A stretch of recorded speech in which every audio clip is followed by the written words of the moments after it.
பெருந்திரளினிலே நான் என்பதை வீசி எழுந்தேனே.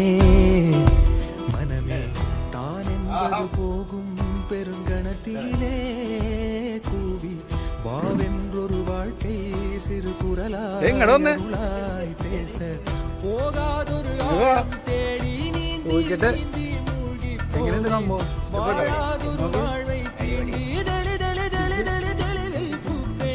காணாதொரு வெளிச்சத்தில் என்னை நானே